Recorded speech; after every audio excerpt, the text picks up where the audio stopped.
जाणवत असेल ना तुम्हाला, तुम्ही काळजी नका करू, मी आहे ना. मी त्यांची कमी भरून काढेन. तुम्हाला कधीही कसलीही गरज लागली तर मला सांगा, मी कायम असेन तुमच्यासाठी.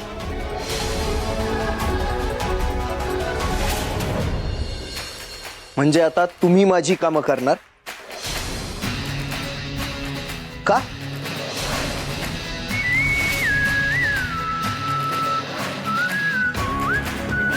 घरातली कामं संपलीत का? की आता तुम्ही पुरुषांच्या कामालाही हात लावणार?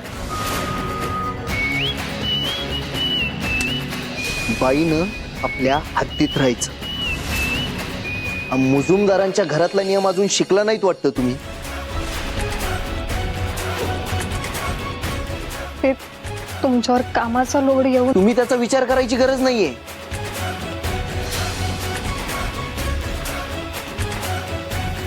आणि नानांची जागा कुणीच भरून काढू शकत नाही. धाकलू मालक, काळजी घ्या.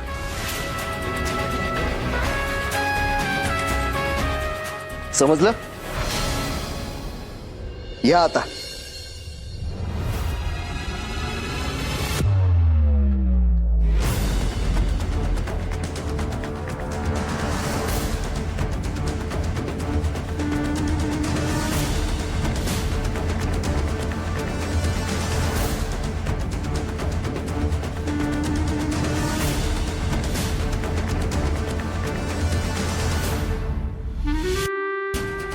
भाऊ जिवंत आहेत का नाही तेच बघायला आलात ना? सावी, तुला काय वाटते हे सगळं मी केलंय? अहो, अजून किती खोटं बोलणार आहात? पोलिसांच्या तोंडून तुमचं नाव स्वतःच्या कानांनी ऐकलंय मी.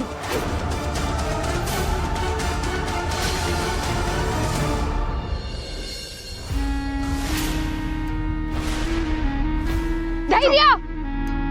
बरोबर टायमिंगला आलात ना स्वतःच्या माणसाला वाचवायला. हो हॅलो, मी पकडतच होतो त्याला, पण तेवढ्यात त्यानं मला धक्का दिला. अजून किती खोटं बोलणार आहात?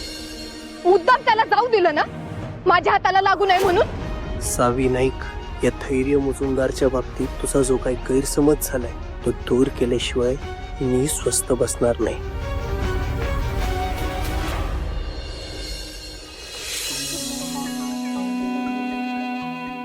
मी सगळं घडवून आणते, फक्त थोडासा धीर धर ना.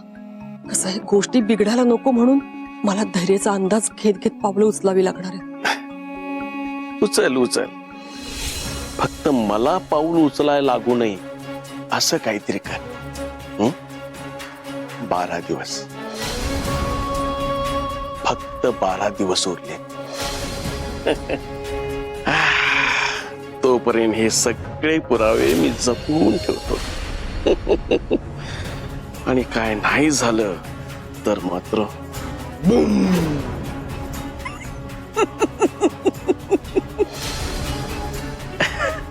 घे घे, तोपर्यंत घ्यायचे तेवढे सगळे अंदाज घे. तायडे, एक मात्र लक्षात ठेव,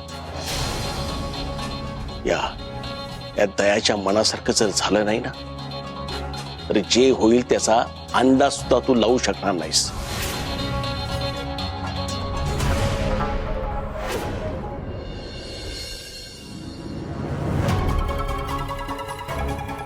धैर्य, धैर्य, काय रे एवढ्या तडतड कुठे निघालास? भाऊराव नाईकांच्या घरी. तुमच्याकडे आता अजून काय उरलंय? धैर्य, अरे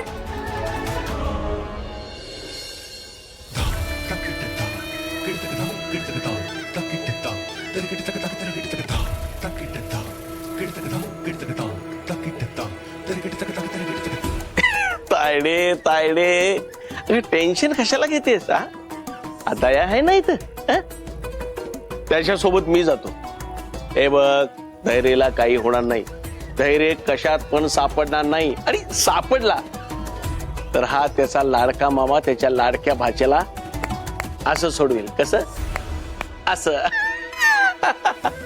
रहे घर सलामत मुजुमदारों का घर रहेगा सलामत मेरे हीरा का सासर.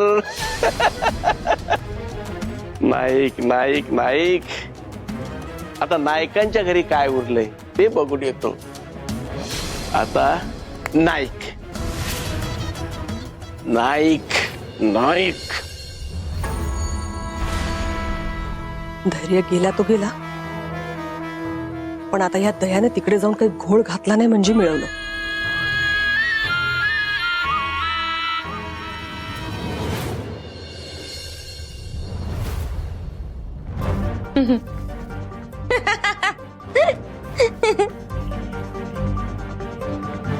दीपा, अगं तुझ्या हातात फोन आहे तर जरा सावीला फोन करून बघ की कुठे राहिली ती.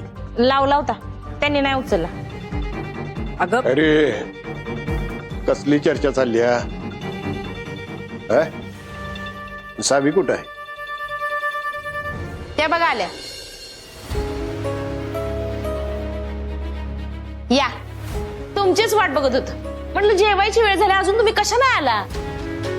भाऊ, धैर्यांसोबत असणाऱ्या नानांनी हे सगळं केलंय.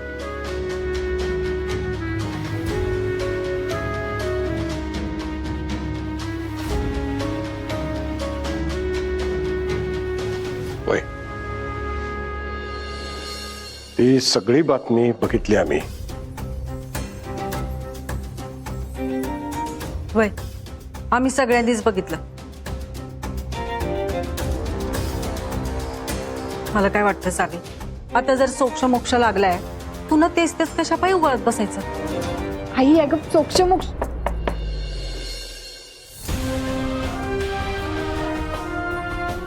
येऊ का?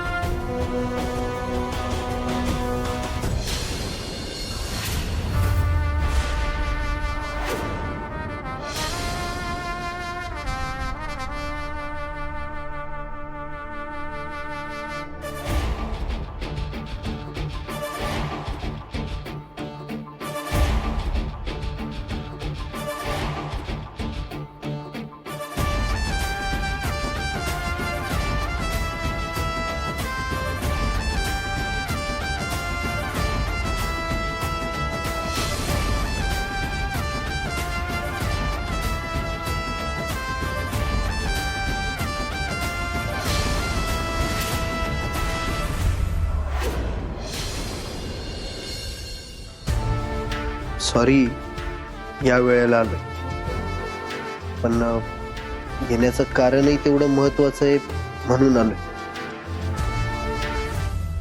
हो, या वेळेला आणि त्या वेळेला काय असतंय? तुमच्यासारखी एवढी मोठी माणसं कामात वेळ काढून आमच्याकडे आली हेच आमच्यासाठी लय आहे बघा.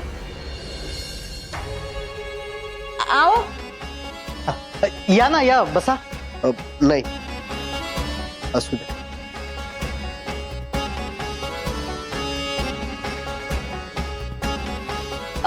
सॉरी बर का, ते काय झालं, अंडरस्टँडिंग मध्ये मिस झालो, त्यामुळे गैरसमज झाला म्हणून आमच्या वंशने तुमच्यावर आळ घेतला. पण मी सॉरी म्हणते बर का त्यांच्या वतीनं, त्यांना माफ करून टाका.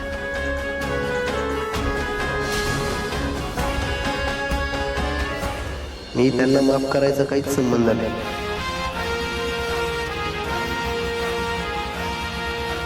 मुळात चुकीची नाहीच आहे. सगळा फॉल्ट माझाच आहे.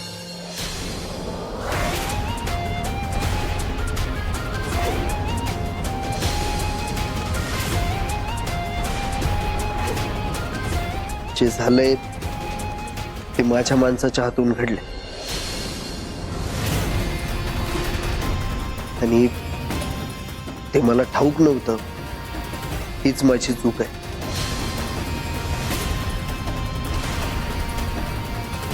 माझ्या अंडर काम करणारा माणूस काय करतोय काय नाही त्याची माहिती ठेवणं ही माझी जबाबदारी आहे.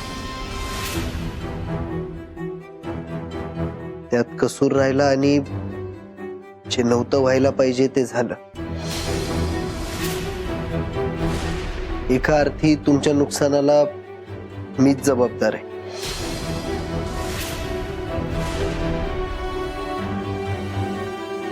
माफ करा मला.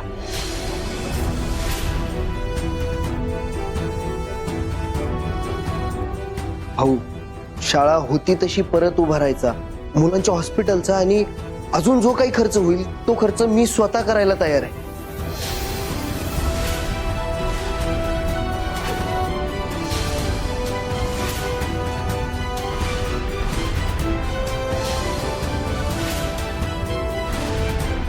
नाही नाही, त्याची काही गरज नाही,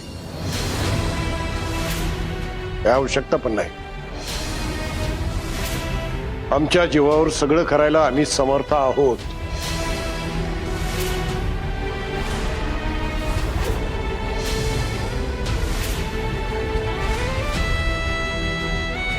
भाऊ, मी तुमची माफी मागतो. हे सगळं मी उपकाराच्या भावनेनं किंवा दया म्हणून नाही करत आहे.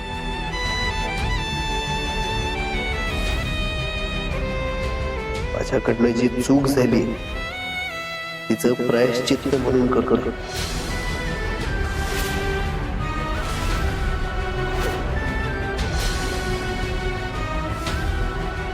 माणुसकीच्या नात्यानं करतोय.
चला, हे चांगलं झालं.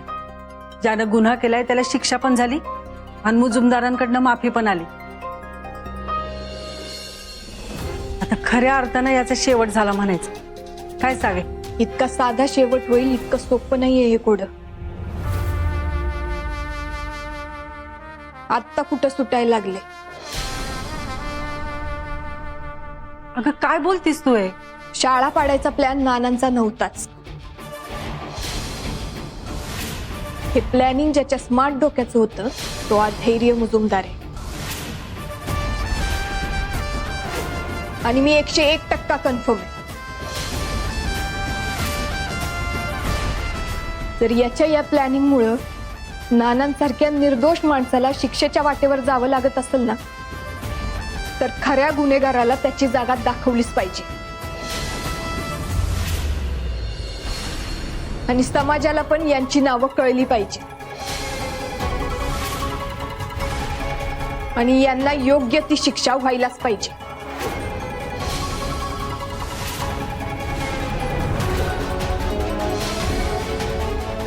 बर चला, आता लय उशीर झालाय, जेवायला घेऊया.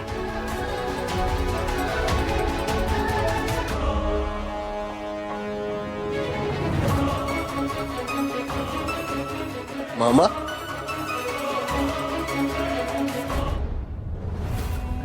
तू इथं काय करतोय? हा, काय करणार, तो असा ताडताड इकडे निघून आलास. तिकडे माझी ताई टेन्शन मध्ये आली, बेचैन झाली. म्हणाली जा जरा लक्ष ठेव. अरे शेवटी आईच म्हणते तुझ्या बाबतीत काय वाईट साईड घडू नये म्हणून मी आलो.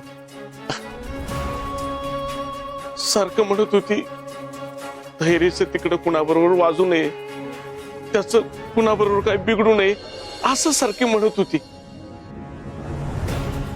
अरे धैर्य धैर्य, अरे ऐक ऐक ऐक, मग तुझ्या माग 7:30 लागली.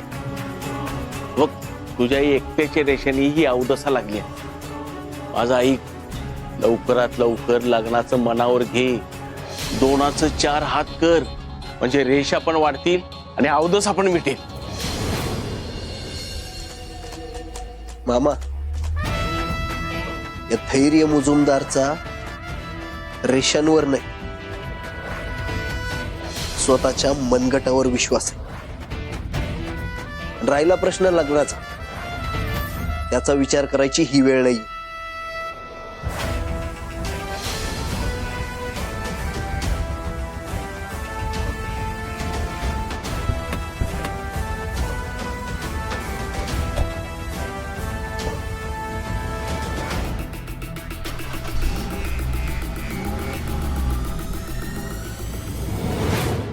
आता बास हं? तुम्ही भाऊंसमोर जायचं आणि तोंड उघडायचं. हा काय म्हणते मी? काय हळू. अहो त्या मुजुमदारांनी येऊन माफी मागितल्या, अजून काय पाहिजे? हा तुमच्या बहिणीचं डोकं जरा ठिकाण्यावर आणा. नुसतंच मोठा भाऊ म्हणून मिरवू नका, काहीतरी करून दाखवा. आता मी सांगाल, हळू बोला की जरा. मी सांगायला जाऊन नवीन काय होणार आहे? आतापर्यंत जे होत आले तेच होणार आहे ना. मी जाऊन सावीला काहीतरी सांगणार, मग शेवटी ती तिला पाहिजे तेच करणार आहे. मग कशाला उगाच स्वतःचं तोंड घाण करून घ्या. हाऊ ऐक ना, सावी आता कुणाचं पण ऐकत नसत्या. ती त्या मुजुमदारांना धडा शिकवल्याशिवाय गप बसायचे नाही आता.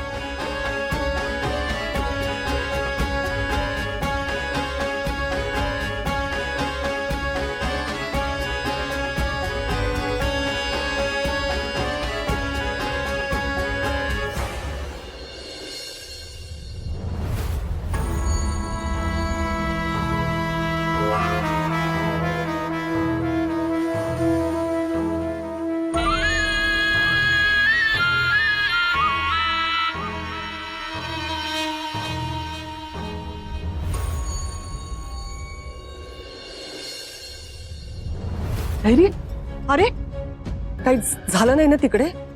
माझ्या जीवाला एकदम घोट लागला होता बघ. मामाला पाठवलं होतं ना माझ्यावर नजर ठेवायला, मग त्यालाच विचार. अरे धैर्य, अरे काय हा पोरगा? दया, तू तरी सांगणार आहेस का काय झालं ते? काय सांगणार तायडे तुला? काय सांगणार? सांगण्यासारखं काय नाही. काय सांगू तुला? अगं ज्याच्या नाकाचा शेंडा सुद्धा कुणासमोर वाकला नाही, ते मुजुमदारांचे धाकले चिरंजीव नायकांसमोर मान झुकवून आलेत.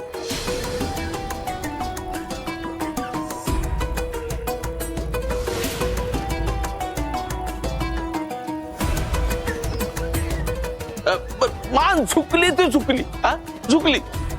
आणि वर प्रायश्चित्य म्हणून त्या शाळेच्या पोरासनी दवा पाणी सगळी करतो असं सांगून आलाय. आता बोल.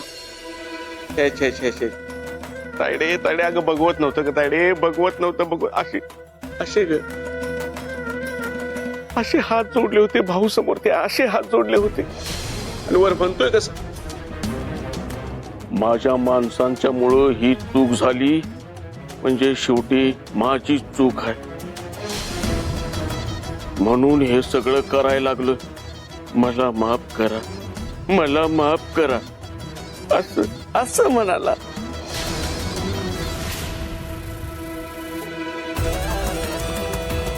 पण त्याला त्या नायकांसमोर झुकायची गरज काय होती? तोच तर विषय आहे.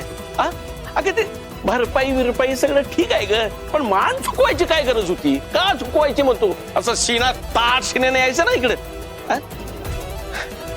मला ना हे जावाय बापू,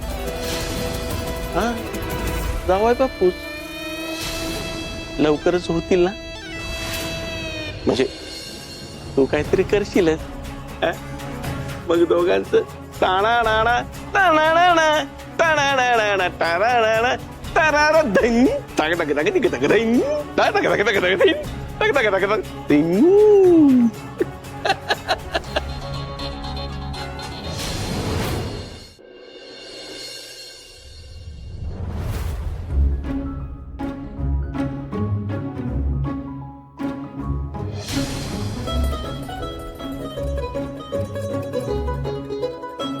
हे काय करताय तुम्ही?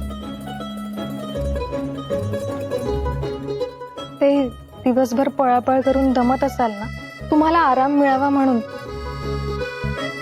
पायाला धूळ पण नाही लागणार. कारण ह्यात ॲक्युप्रेशरचं सोल पण आहे.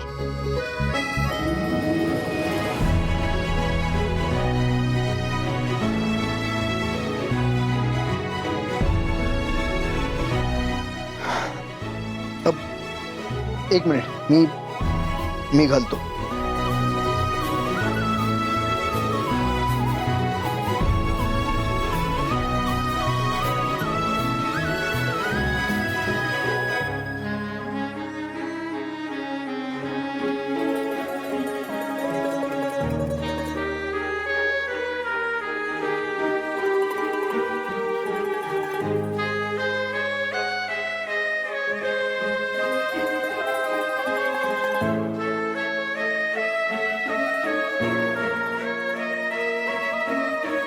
अरे देवा, मी पण ना.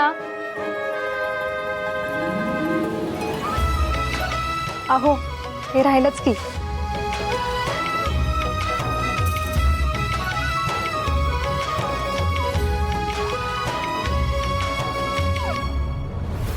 काय आहे हे? धागा. साधा धागा नाहीये, मंतरलेला धागा आहे. मला तरी असं वाटतंय तुम्हाला कोणाची तरी नजर लागली असणार. काय? होय, बाबांनी सगळं कानावर घातलंय माझ्या. भाऊरावांच्या नातीने तुमचा कसा पिच्छा धरलाय ते. या सगळ्याचे दोषी तुम्हीच आहात असं म्हणायचंय ना तिला? बरोबर आहे, तिचीच नजर लागलीये. म्हणूनच तुमच्या मागे अशी साडेसाती लागली असणार. तुम्ही एक काम करा, पटकन हा धागा बांधून घ्या, म्हणजे तिची ती वाईट नजर तुमच्यापर्यंत नाही पोहोचणार. एक मिनिट, तुम्ही ओळखता का तिला? कधी भेटलाय? कुठली तरी शाळा पडली आहे. धैर्य तिथे एका मुलीला वाचवायला गेले होते.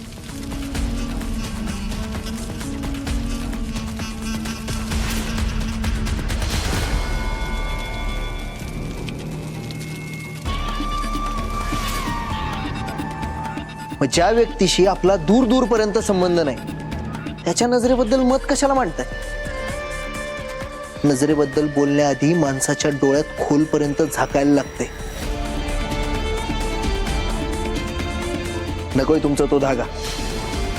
तो धागा बांधून घेण्यात मला 1% इंटरेस्ट नाही.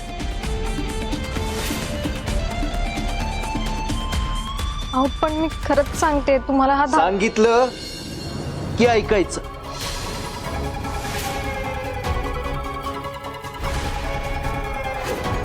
या.